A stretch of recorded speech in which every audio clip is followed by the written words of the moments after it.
नमस्कार विद्यार्थी मित्रांनो, आज आपण शासकीय औद्योगिक प्रशिक्षण संस्था जामखेड जिल्हा अहमदनगर येथे 2004 ते 6 या कालावधीत 20 तंत्री व्यवसायाचं प्रशिक्षण पूर्ण करून सध्या एक युवा उद्योजक अशी ओळख निर्माण करणाऱ्या श्री प्रवीणजी उगले यांचा हा उद्योजक होण्याचा यशस्वी प्रवास आपण बघणार आहोत। या ठिकाणी आपण बघतोय त्यांचं साई ट्रान्सफॉर्मर हे वर्कशॉप याचे काही व्हिडिओज आपण बघत आहोत।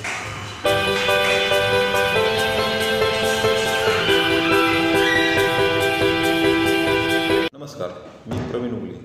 आज मी तुम्हाला सांगणार आहे एक सक्सेसफुल युवा उद्योजक होण्याचा माझा प्रवास। हा उद्योजक बनण्याचा प्रवास चालू होता तो खरा तर 8वी पासून। मी 8वी ते 12वी हा वोकेशनल सब्जेक्ट होते असल्यामुळे मला त्यामध्ये आवड होती। पण 12वी झाल्यानंतर करायचं काय? डिप्लोमाला ॲडमिशन झाले नाही तर मग करायचं काय? तर वडील म्हणले ITIला ॲडमिशन घेऊयात आपण। नंतर जामखेड ITI औद्योगिक प्रशिक्षण संस्था इथे मी इलेक्ट्रिशियन या ट्रेडला ॲडमिशन घेतली। तिथे मला उज्जैनकर सर हे यांचे मार्गदर्शन लाभले। त्यामुळे माझे 2004 ते 2006 हे पूर्णपणे अभ्यासात रमून गेल्यामुळे कंप्लीट झाले। सक्सेसफुली मी इथे कंप्लीट केली। त्यानंतर मला कॅम्पस इंटरव्ह्यू अहमदनगर येथे ज्यावेळेस फर्स्ट टाईम इंटरव्ह्यूला गेलो त्यावेळेस काही माहिती नव्हते, पण ITI इथे मी गेल्यानंतर कॅम्पस इंटरव्ह्यूमध्ये मला जामखेड ते नगर पहिला प्रवास माझा झाला तो। आणि नगरमध्ये मी गेल्यानंतर काही माहिती नव्हते, पण नगरच्या नगर MIDC मधील एक ISMT Indian metal tube seamless metal tube limited company आहे। ती खूप मोठी कंपनी आणि फर्स्ट राऊंडमध्येच माझं तिथे अप्रेंटिसशिपसाठी सिलेक्शन झालं। तर तो माझ्यासाठी खूप मोठा अनुभव होता। नंतर अप्रेंटिसशिप 1 वर्षाचं अप्रेंटिसशिप कंप्लीट करत असताना असं लक्षात आलं की आपल्याला काहीतरी करायला पाहिजे, वेगळं काहीतरी। तर तिथे जॉब करताना असं लक्षात आलं आपण एक डिप्लोमा केला पाहिजे। तर ज्यावेळेस अप्रेंटिसशिप झाली त्यानंतर मी डिप्लोमाला सेकंड इयरला ॲडमिशन घेतली। ITIचं कंप्लीट झाल्यामुळे मला सेकंड इयरला ॲडमिशन भेटलं। हा माझा प्लस पॉईंट होता। डिप्लोमा झाल्यानंतर मी तर MIDC अहमदनगर येथेच आर्गॉन पॉवर या कंपनीमध्ये ट्रेनिंग इंजिनियर म्हणून काम करायला लागलो। जॉब भेटला मला ट्रेनिंग इंजिनियर म्हणून। मी काम करत असताना 3 महिन्याचं ट्रेनिंग होतं ते मी 1 महिन्यात कंप्लीट केलं। तर कंपनीच्या MDने मला प्रोडक्शन इंजिनियर म्हणून जॉब करण्याची ऑफर दिली मला। त्यावेळेस काय माहीत नव्हतं, प्रोडक्शन इंजिनियर चालू केलं। 1 वर्षाचा एक्सपिरियन्स घेतला प्रोडक्शन इंजिनियर म्हणून आणि त्यानंतर माझं मन स्वस्थ बसलं होतं। का तर आपल्याला काहीतरी करायला पाहिजे। उद्योजक होण्यासाठी माझा प्रयत्न चालू होते आणि काहीतरी करण्यासाठी मी धडपडत होतो।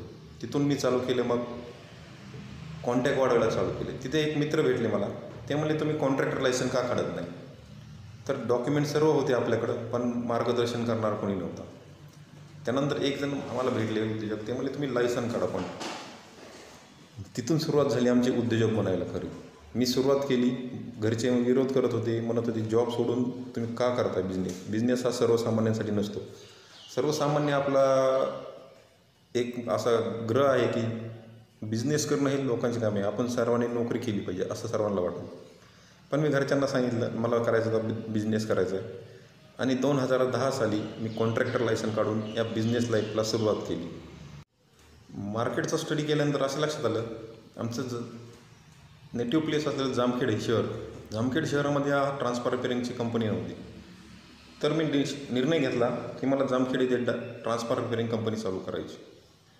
त्या अनुषंगाने मी प्रयत्न करत असताना वडिलांच्या साथीने, आमच्या रिलेटिव्हच्या साथीने 2016 साली साई इलेक्ट्रिकल अँड कॉन्ट्रॅक्टर ह्या नावाने मी जामखेड इथे कंपनी चालू केली, ट्रान्सफॉर्मर रिपेअरिंग कंपनी चालू केली। आणि आज मला 4 वर्ष झाले एक सक्सेसफुल बिझनेसमॅन म्हणून माझं एक नाव झाले। आज महाराष्ट्रामध्ये आमची ओळख आहे, MSCBमध्ये आमची ओळख आहे। पुढच्या 3 वर्षाचं माझ्याकडे काम आता पेंडिंग आहे। MSCBचं टेंडर माझ्याकडे आहे MSCBचे। आज मी तुम्हाला ते सांगत आहे। काम करत असताना जशी जशी नाव होत गेली, ओळख होत गेली, जसं जसं आपलं काम दाखवत गेलं, तर विविध मान्यवरांनी आपल्या कंपनीला भेट द्यायला चालू केली। जामखेड येथील औद्योगिक प्रशिक्षण ITI येथील विद्यार्थी दरवर्षी माझ्या कंपनीला इंडस्ट्रियल व्हिजिट देतात। त्याचबरोबर जामखेड येथील डिप्लोमा कॉलेज येथील विद्यार्थीही इंडस्ट्रियल व्हिजिट देत असतात जामखेडला।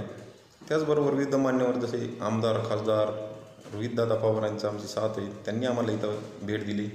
खासदार सुजयदादा विखे पाटील असतील, आपले सर्वात मोठे मान्यवर मंत्री, माजी मंत्री महादेवजी जानकर साहेब, जे स्वतः एक इलेक्ट्रिकल इंजिनियर आहेत, त्यांना आपल्याबद्दल माहिती झाल्यानंतर स्वतःहून त्यांनी खास करून येऊन भेट दिली, सदिच्छा भेट दिली.